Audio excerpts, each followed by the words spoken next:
As leituras de junho foram intensas. Teve ditadura, exaustão e sessões de terapia. Sim, vai ter espaço para tudo isso nesse vídeo. Olá, tudo bem? Aqui é a Mônica. Então hoje eu vim conversar com vocês a respeito desses livros que eu li no último mês, todos muito diferentes entre si e que me proporcionaram experiências, claro, bem distintas também. Então eu vou ter boas dicas aqui para comentar com vocês. Já contem nos comentários o que vocês andam lendo, quais livros estão fazendo sucesso por aí, para a gente trocar então essas dicas. Eu vou começar pelo livro de ficção, livro que a gente leu junto aqui na área de membros do canal. Se você quer saber mais a respeito das leituras conjuntas que acontecem aqui todos os meses, é só dar uma olhadinha aqui no box de informações que vocês vão ver como funciona. Bom, nós lemos juntos, então, no mês passado, A Casa dos Espíritos, da Isabel Allende. Esse livro foi publicado em 1982 e foi o primeiro livro que a Isabel Allende publicou, que chamou bastante atenção porque é um livro muito bem estruturado, que traz um pano de fundo histórico também muito importante, né, com muitas inspirações até da vida dela, né, experiências próprias. Realmente, mas eu já adianto para vocês que não foi um livro que eu amei, foi um livro que eu reconheço sim o valor. Foi o meu primeiro contato com Isabel Allende, mas eu não gostei tanto da escrita dela, não me envolveu tanto, em alguns momentos eu não me vi presa assim na narrativa, apesar de tudo que eu vou falar para vocês. Vocês vão ver que conforme eu for falando do livro e do enredo, eu vou mostrar muitos aspectos positivos para vocês. Então trata-se apenas da minha experiência de leitura, do meu gosto. É um livro que com certeza muitas pessoas gostam e até tem esse livro, né, por favorito. Bom, como eu falei para vocês, ela se baseou na história realmente, né, do Chile, não que você vai encontrar no livro aonde que está se passando aquela história. A gente sabe que é um país da América do Sul, mas tem muita ligação com a vida da escritora. Por quê? A Isabel Allende era sobrinha do Salvador Allende, que era o então presidente do Chile, quando ocorreu o golpe de Estado em 1973. E em seguida disso, né, veio um período longo de ditadura. E a gente, quando começa a ler A Casa dos Espíritos, a gente sabe que a gente vai encontrar algo assim na trama, mas eu já adianto para vocês que não é logo de cara, tá? É um livro que vai ter várias camadas, a gente vai acompanhar realmente um período histórico ali do país, um período amplo, porque a gente conhece 4 gerações de uma família. Então, deixa eu falar para vocês um pouquinho sobre os Del Valle. A gente conhece, então, a nossa primeira protagonista feminina, muito importante. Esse é um livro que tem uma marca muito forte, né, do feminino, da exaltação realmente da mulher, do seu papel. Então, a defesa por maiores direitos, a mulher, da mulher. Então, isso a gente vê no livro todinho, tá? Há fortes questões assim ideológicas, questões de valores, né? Realmente que a Isabel Allende vai defender no livro. Então as protagonistas femininas do enredo, né, da trama, são muito fortes, são personagens marcantes e que levantam sim, né, fortes bandeiras. A gente vai conhecer primeiro a Nívia.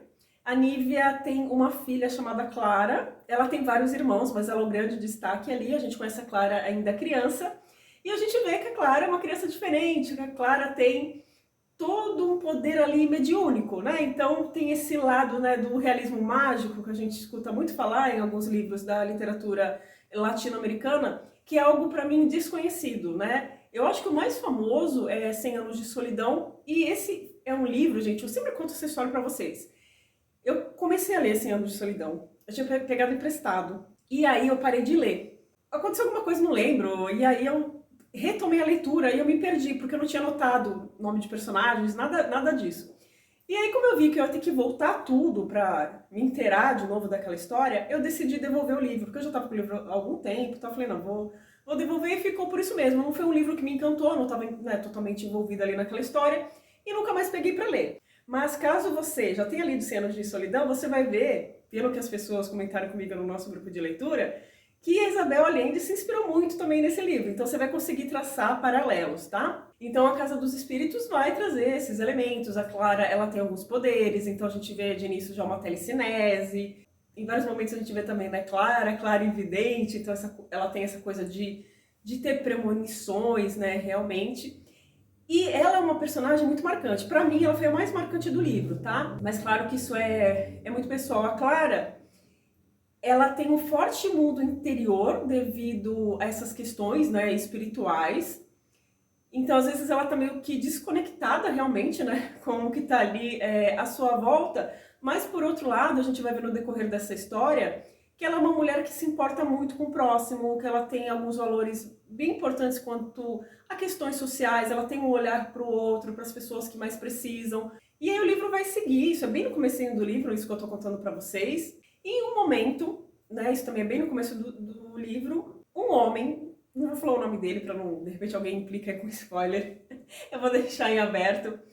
Ele se casa com uma das irmãs Del Valle e ele vai ser o grande antagonista dessas mulheres, porque ele representa tudo que é contrário aos valores dessas mulheres, que é de, como eu estava falando, das mulheres terem mais direitos, de acontecer uma mudança política. Então, o livro todo, ele vai carregar esse antagonismo, né? O que esse personagem masculino representa e o que essas mulheres representam. Então, ele é um homem que veio de uma classe inferior, né? Ele vem de uma família que o pai acabou fazendo muitas dívidas, faleceu, enfim, então ele tem, né, a mãe e a irmã numa situação assim bem complicada, mas ele tem aquela vontade de crescer, de ter dinheiro, e ele vai acabar, né, sendo bem sucedido. A gente vai acompanhar toda a vida dele. Vai começar a chamar a atenção da gente a personalidade dele, né? E também a conduta dele vai chamar muita atenção. Então ele é uma pessoa muito autoritária, ele tem uma visão de mundo, como eu falei, muito diferente assim dessas mulheres. E a autora vai trabalhar todo o tempo a questão da posição da mulher, da violência contra a mulher. Então são vários pontos, né, que a Isabel Allende, a gente vê que ela quer realmente colocar luz, quer propor ali uma discussão dessas dores, né, da sociedade da sua época. E esse enredo também, ele se passa no pano de fundo histórico de Guerra Fria, né? Então há uma forte polarização política nesse país que a gente está conhecendo. A gente sabe que alguns personagens têm inspiração também de pessoas famosas, né, no Chile, como o cantor Víctor Jara, né, que foi um ativista político e que, com o golpe que aconteceu no Chile, né, ele foi preso, foi torturado, assassinado. Então tem um personagem que a gente percebe que é inspirado nesse cantor. A autora também coloca um personagem como poeta, né? Então a gente logo vai ligar ao nome do Pablo Neruda. Então ela vai amarrar esses acontecimentos históricos, essa crise política que está se formando. Então, com essa forte polarização, depois a gente percebe uma tensão política crescente e ela vai amarrar todos esses fatos com a história dessa família, com essas mulheres, né? A gente acompanha a história de cada uma e o seu protagonismo ali em determinado momento histórico, né? Elas vão ter papéis assim bem diferentes até a gente chegar, né? Como não é spoiler, não é surpresa para ninguém, a esse momento de golpe, de ditadura. Então a gente vai ver o que a gente vê em qualquer ditadura. Então ela vai denunciar muito a questão das prisões arbitrárias, das torturas, dos assassinatos. Então é um livro, né, realmente muito relevante e que você vai conseguir traçar muitos paralelos, né, com a história do Chile. Uma coisa que eu gostei no livro foi da estrutura que a Isabel Allende construiu. A gente tem mais de um narrador, né? Então a gente percebe ali que nós temos alguém lá contando, né, a sua história. Há também momentos que a gente está na terceira pessoa. Eu gosto muito quando o autor faz isso, porque, como eu falo para vocês, a gente começa a ver uma história de ângulos diferentes, né? O que para mim assim é bem positivo. A escrita, como eu falei no começo do vídeo, é que eu não curti tanto, não me envolvi tanto, mas é isso, é gosto. Então é um livro que, se você gosta dessa questão assim de acompanhar uma família, daquele destaque das personagens femininas, gosta desse pano de fundo histórico, de questões políticas, né? Esse livro é muito carregado com questões políticas, você deve gostar, acredito eu, de A Casa dos Espíritos, de Isabel Allende. Me digam aí se vocês já leram, se gostaram, se vocês já leram outro livro, né, da escritora, uma escritora que já publicou muitas e muitas obras. E a outra leitura que nós fizemos aqui na área de membros do canal foi de Sociedade do Cansaço, de Byung-Chul Han, que é um filósofo, né, um professor coreano, que vive há muitos anos na Alemanha. Gente, esse foi meu primeiro contato com o escritor. Ele tem muitos livros, né, nesse formato aqui, né, formato de bolso, né, edições de bolso, publicados aqui no país. E eu posso falar que é um livro curto, que tem, deixa eu ver, cento e poucas páginas, mas é um livro bem pequenininho, você vê, né, a diagramação, assim, é bem tranquila, mas é um livro denso, tá? É claro que isso vai mudar de leitor para leitor, mas acho que qualquer pessoa vai perceber a quantidade de informação, de questões, né, que ele está discutindo aqui. A diferença é a tua bagagem, né? Se você já está mais habituado com textos, né, de filosofia, enfim. Eu, como vocês sabem, não estou muito habituada, mas quero passar, né, a ler mais textos assim. Então, no começo, a minha experiência de leitura já foi positiva, porque eu vi que eu ia ter que me mexer ali, que eu saí da minha zona de conforto. Quando eu li o primeiro capítulo, eu não entendi. Voltei, li com mais calma, então eu já achei que, de cara, já era um livro assim que estava me acrescentando muito. E eu terminei essa leitura refletindo, sabe? É que assim, gente, durante a leitura, eu fiquei mais tentando entender o que ele está debatendo aqui, tá? A posição dele, os autores, as ideias dos autores, né? Porque ele é um livro que é muito bem alicerçado, tá? Então ele vai falar de outros autores, ele vai citar os livros, a fonte, ele vai colocar ali trechos desses autores e ele vai dialogar com esses textos, às vezes argumentando de forma contrária, né? A ideia desses outros autores. Como eu falei, é muito bem embasado. Então, durante a leitura, eu estava tentando entender, né, as ideias tratadas aqui. E o impacto na minha vida, as relações que eu fiz, a minha reflexão pessoal aconteceu pós a leitura, sabe? Então, em algumas coisas eu me identifiquei, e eu vou comentar com vocês algum desses aspectos, né, do livro. Primeiro, quando ele fala dessa sociedade do cansaço, que ele também chama de sociedade do desempenho, né, esse excesso de desempenho está gerando muito isso, ele está contrapondo à sociedade anterior, que ele coloca aqui a ideia de Foucault, da sociedade disciplinar. Então, era aquele homem obediente. Então, você tinha todas as regras, a questão, né, do trabalho, das instituições, tudo ali muito delimitado, né? Então, você estava sempre obedecendo a alguém. Então, era essa questão externa, tinha muita força na vida, né, do ser humano. Então, por exemplo, quando ele fala dessa sociedade disciplinar do Foucault, ele fala assim, que essa sociedade é feita de hospitais, asilos, presídios, quartéis, fábricas, não é mais a sociedade de hoje. Em seu lugar, há muito tempo entrou uma outra sociedade, a saber, uma sociedade de academias de fitness, prédios de escritórios, bancos, aeroportos, shopping centers, laboratórios de genética. E ele diz que os indivíduos dessa sociedade, eles não têm mais aquela questão disciplinar, mas eles têm a questão do desempenho. E eles acabam sendo sujeitos desse desempenho, dessa produção. Então, às vezes, dá a impressão que você está mais livre, né? Que você é um empreendedor de si mesmo, que é outra expressão que ele usa bastante aqui, mas, na verdade, você só está refém de um desempenho, refém de uma produtividade, de algo que nunca tá bom, nunca chega num patamar que fala, ah, ok, agora é o meu momento de descanso, agora é o meu momento de ócio. E é importante a gente pensar se na nossa vida a gente tem esses momentos, né? De simplesmente não fazer nada e não se sentir culpado por não estar fazendo nada, por estar num momento realmente de ócio, de contemplação, que é outro conceito aqui que ele vai trabalhar bastante, né? Que a sociedade atual, ela vive cada vez mais sem esses momentos, né? Que são momentos tão importantes. Porque você está sempre querendo produzir, sempre até pensando em fazer mais alguma coisa, né? Ao mesmo tempo, aquela questão do multitarefa, né? Então, deixa eu aproveitar enquanto eu estou fazendo isso para ouvir um podcast, para ouvir até um livro, né? Um audiolivro. Então, ele fala que isso, na verdade, é uma autoexploração. E isso, claro, vai ter consequências. Ele chama isso, né, de uma violência neuronal. Então, essa autoexploração, esse excesso, né, de desempenho, que ele chama de excesso de positividade, quer dizer, eu estou sempre aceitando. Não tem mais a repressão da sociedade anterior, né? Ele discute muito isso, até abordando a psicanálise, por exemplo, ele fala bastante de Freud aqui, né?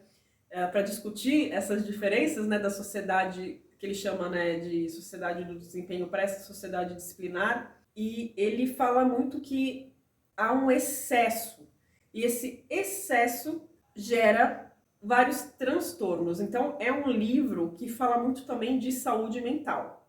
Então ele não vai trazer aspecto médico, né, de alguns dos transtornos que ele aborda aqui, como depressão, burnout, né, que é esse esgotamento, TDAH, enfim. Mas o que ele fala muito claramente é isso, é que esses transtornos mentais não são resultado de uma falta. Na verdade, são resultado desse excesso e o que gera esse esgotamento. E as pessoas acabam adoecendo. Então é o tipo do livro que vai te fazer pensar, talvez você se identifique com algumas coisas aqui.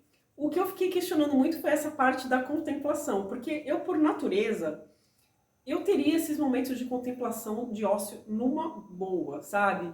Eu até comentei no grupo, por exemplo, se eu vou até a praia fazer uma caminhada, eu sento lá no banco da praia e fico olhando ali pro nada, olhando o mar, olhando as pessoas passando, os passarinhos cantando, numa boa, sabe? Feliz. E eu me vi já várias vezes pensando assim, antes de sair de casa, não, tenho que levar meu Kindle, vou aproveitar e vou ler, sabe? Não vou perder esse tempo, né? Pô, vou ficar lá na praia sem fazer nada, não. Vou levar meu Kindle. Então, eu parei para pensar um pouco nisso, sabe? Nessa questão de que sim, essas pausas são importantes. É claro que tudo pede um equilíbrio também, né, gente? Outra coisa que eu percebo muito também é que as redes, né, as mídias sociais colaboraram muito, né, para o que está acontecendo hoje em dia, porque eu acho que é um excesso de comparação, você está sempre vendo, né, o outro, achando que o outro faz mais, que você precisa render mais, como que aquela pessoa faz tanta coisa e eu não faço?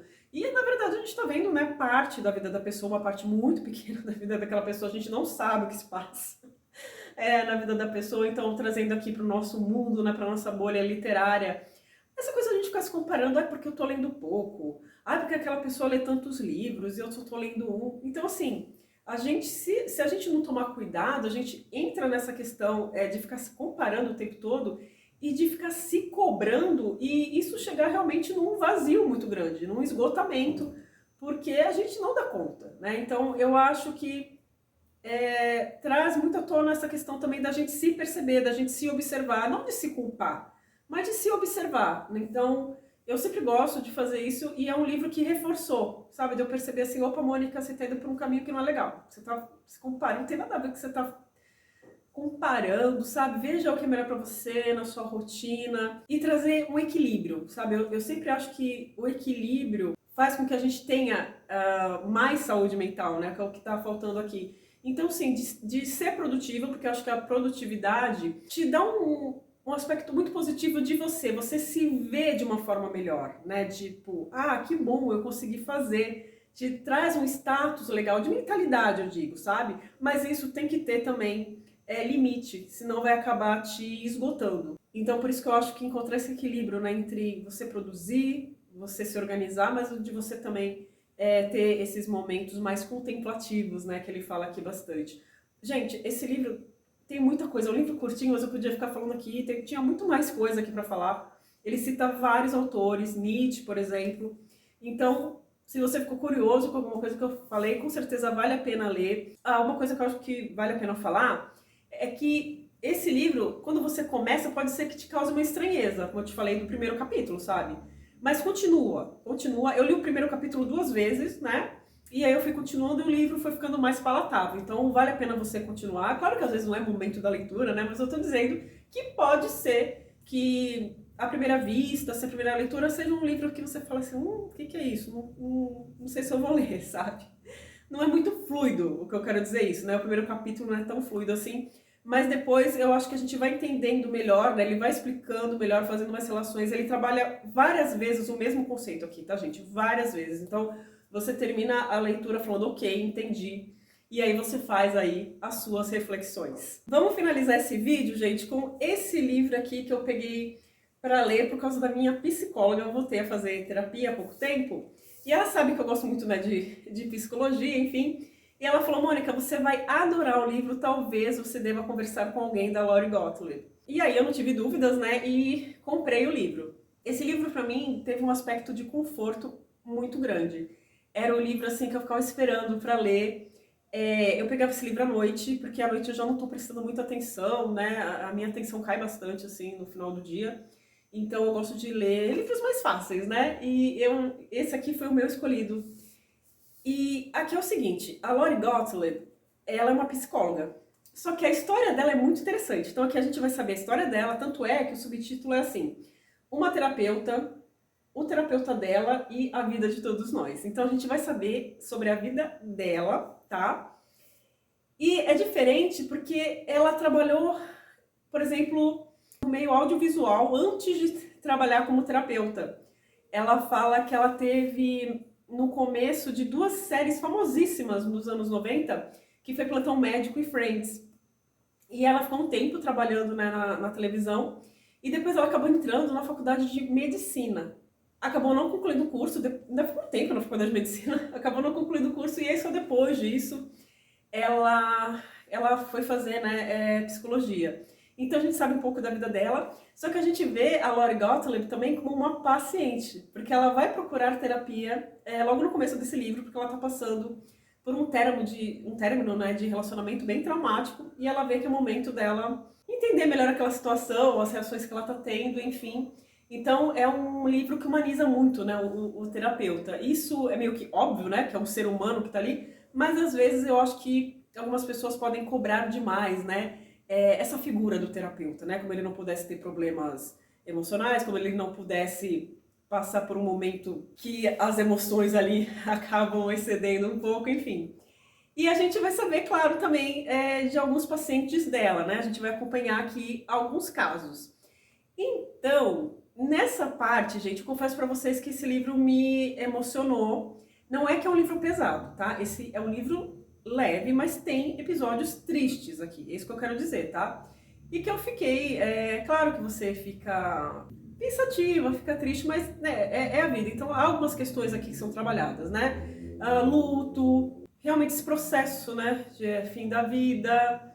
A questão também do perdão, a gente vê muito aqui em um caso, do auto-engano, são questões assim que são trabalhadas que a gente vê bastante nesse livro, então por isso que eu acho que é um livro que pode agradar muitos leitores. Você não precisa ter interesse em psicologia como eu para gostar desse livro, você simplesmente precisa gostar de saber mais do ser humano, do seu comportamento, da sua mentalidade. Ela fala muito também de questões que acontecem durante a terapia. Então, quem já fez terapia vai entender aqui alguns conceitos.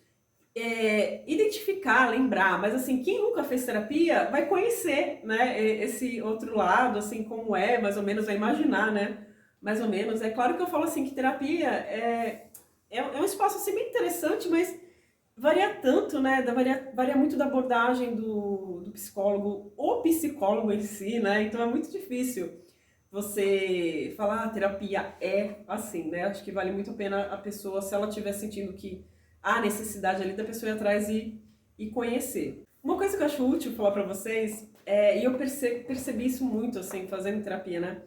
Que a gente às vezes pode se enganar, né? Então, às vezes você vai procurar terapia, claro, você tá passando por um momento, né? Que você tá com algum problema ali. E aí, muitas pessoas, quando começam a melhorar, largam a terapia.